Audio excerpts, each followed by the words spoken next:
Welcome to the Center for Career Exploration and Success webinar on the job and internship search. This is a condensed version that'll be about 5 minutes. My name is Beth Zink and I'm one of the career advisors in the Career Center. If you have questions as I go through the material, feel free to write down your questions and I'll tell you how to connect virtually with your career advisor at the end of the webinar. The job searching skills that you are going to learn now are not only going to help you be successful with your job and internship currently, but these skills will also help you land the next job and the job 5 years from now. Research suggests that throughout our 40 to 50 year career life span, that we have many jobs across many different industries. So the skills that you're using now are going to benefit you in the long run. When we talk about career management, we're talking about identifying those skills that will benefit you all the way through your career as well. Identifying those skills and talents that are good for the market today and the market for the future. Sometimes tweaking your application materials can make all the difference in the world. This is a great time to look and see if you want to do a new format with your resume, if you want to draft up a couple cover letters so that you're ready to go.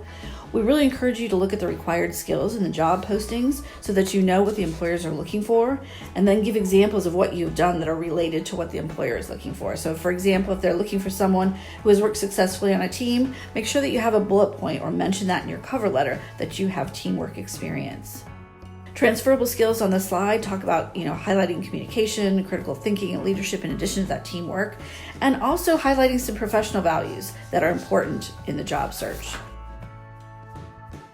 When you're considering revamping these application materials, you want to use language and keywords that are found in the job description. So grab a couple of samples on that job description or the positions that you have an interest in and really examine the words that they're using.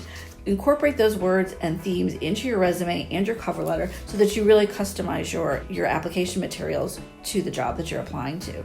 And be sure to give those strong examples. When we talk about the open job market, we're talking about places where positions are posted that everyone has access to. So you hopefully are familiar with Handshake, LinkedIn, Google, etc.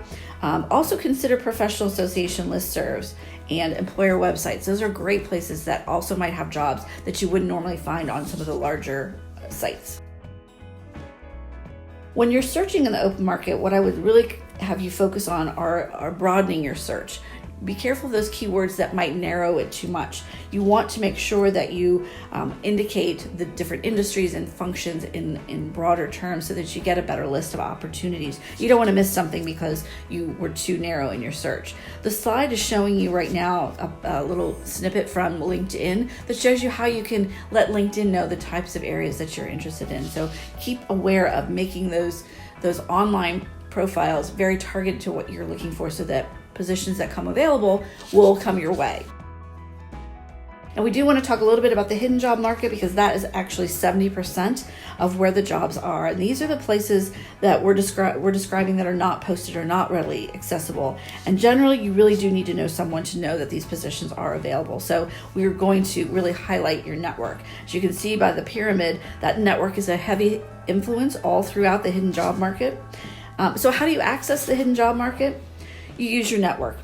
So while you always should be networking and talking with people and making new connections, you do want to make sure that you maintain and enhance that as well and grow that. So look at some of the items on the slide. Think about faculty and staff. Have you talked with your faculty about your search? Have you reconnected? Do they know what you're looking for?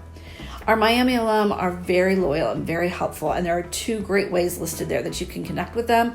One is through the Miami Alumni Connect that can be found on the Miami website. That's a group of alumni who want to give career advice to our students. And then LinkedIn, which is another great way. We have about 150,000 Miami alumni on LinkedIn that you can connect with and ask them for information, maybe about their position, their company, their industry, so you can learn from them and help grow your network with those people. But don't forget about your peers and your family and let them know what you're looking for as well. One of the best pieces of advice I can give you is to keep searching until you have received and accepted an offer. Many times we'll stop searching as soon as we get an offer of an interview and we think this is going to go well. Then we spend weeks interviewing for that one position, but then if we don't get that interview, we've missed out on weeks of still searching. So keep going even after that offer has been made. I want to thank you for participating in this webinar today. You'll notice on the slide that you can connect with our center both by phone or email at this time. Our career advisors are available for virtual career advising, so you can make an appointment with them on Handshake, or certainly call the office or email the office to find out who your career advisor is and get connected with them. Best of luck on your job or internship search.